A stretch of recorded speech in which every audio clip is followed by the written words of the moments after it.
Hello everyone. तो चलिए आज हम लोग जानते हैं ज्योग्राफी के कुछ फंडामेंटल्स, जियोमॉर्फोलॉजी के कुछ फंडामेंटल्स यानी कि भू आकृति विज्ञान। जियोमॉर्फोलॉजी मतलब होता है स्टडी ऑफ लैंड फॉर्म। जब हम लोग किसी स्थलाकृति का वो कैसे बना है, चाहे वो पृथ्वी पर हो या फिर समुद्र में बना स्थलाकृति हो, उसके बारे में जब हम लोग अध्ययन करते हैं तो उसको जियोमॉर्फोलॉजी कहते हैं। और जियोमॉर्फोलॉजी के कुछ नियम हैं या फिर बोल सकते हैं कुछ बेसिक प्रिंसिपल्स हैं जिस पे जियोमॉर्फोलॉजी काम करता है या फिर जिस पे जियोमॉर्फोलॉजी बना है।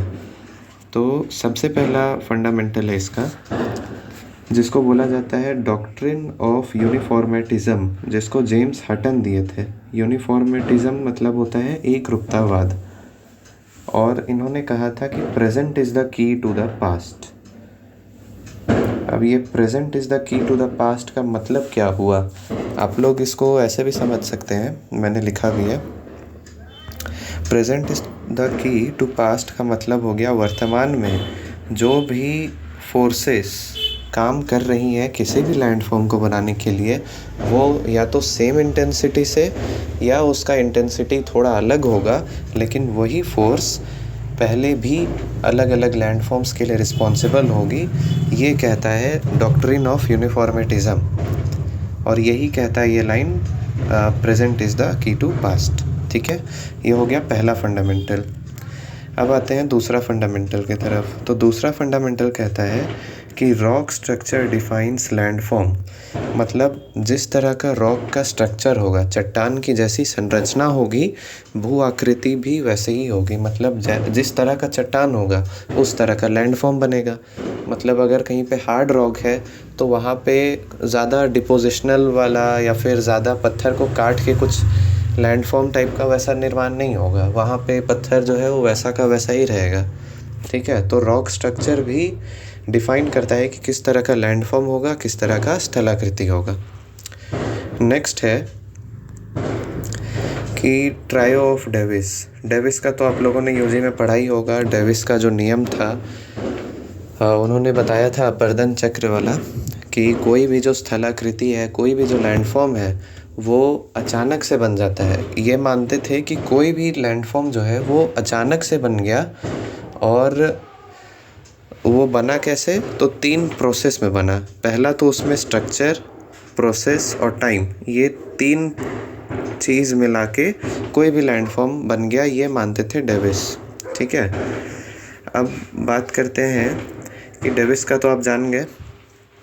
नेक्स्ट जो फंडामेंटल है ये है कि जियोमॉर्फिक प्रोसेसेस आइदर इंडोजेनेटिक और exogenetic occurs at different rates at different place. मतलब जो भी भू आकृतिक घटनाएं हैं, जो इंडोजेनेटिक फोर्स या एक्सोजेनेटिक। इंडोजेनेटिक, इंडो मतलब अंदर से लगने वाला फोर्स, तो पृथ्वी के अंदर से जो फोर्स काम कर रहा है, वो जो कन्वेंशनल करंट काम कर रहा है जिससे प्लेट्स का मूवमेंट होता है। और जो एक्सोजेनेटिक फोर्सेस हैं जैसे कि विंड, सनलाइट, वाटर, ये सारी चीज़ें एक्सोजेनेटिक फोर्स। ये सारी जो जियोमॉर्फिक प्रोसेसेस हैं वो अलग अलग जगह पे अलग अलग काम करती हैं। ये कहता है चौथा फंडामेंटल। अब आइए बात करते हैं कुछ और फंडामेंटल्स की। एक और 5 फंडामेंटल बताएंगे आज। लास्ट है कि जियोमॉर्फोलॉजी का जो इवोल्यूशन है वो बहुत कॉम्प्लेक्स है।